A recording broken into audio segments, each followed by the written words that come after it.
Where did you grow up? Grew up in Prairie City, Iowa, with my mother and father. Went to PCM. Most of my art started over in PCM, Prairie City, when I went to middle school. It's kind of where I found out why, why I have an interest in it. I always get those learn how to draw books, and I cheated at first by tracing, and then I kind of started seeing if I could actually do it myself. Then my art teacher, Mr. Dennis, Mike Dennis, he kind of helped me refine my style and helped me find what it is that I was interested in making. He helped me understand, basic composition and other things like that. And then I just say my Uncle Mark actually kind of helped me there too, because he helped push me along as far as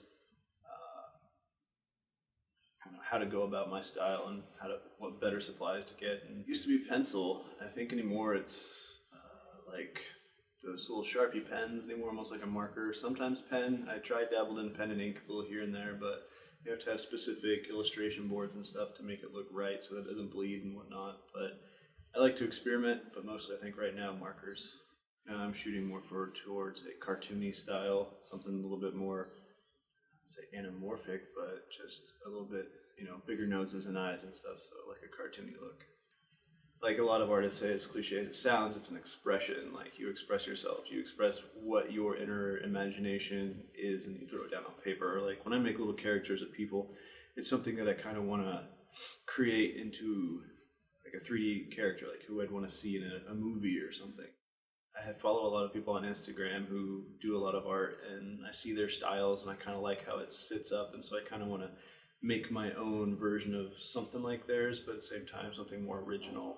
Just because I always had like a dark side of art that I like to work with, and so I took basically the most basic part of Mario, the mushroom, and was like, hey, let's add some ripped flesh and bone to it, and thought it looked pretty cool. And I thought, well, why not give an anatomical structure to anything else too? So like the bomb and the star. Granted, they don't have skeletons, but I made them have one anyway, and it seemed pretty awesome.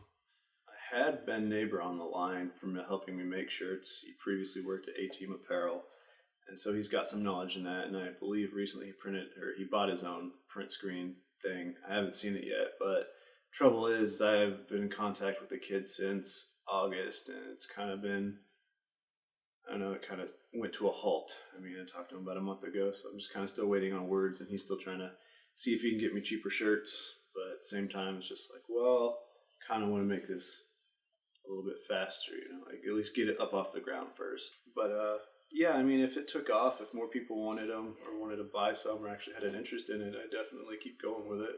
I mean, I do want to make bigger prints, maybe make more different shirt designs. I don't know, just like I said, throw it on the side project, make a website where people can buy stuff. If it fails, I mean, well, it's not like I invested my life into it, so maybe I can try a different route.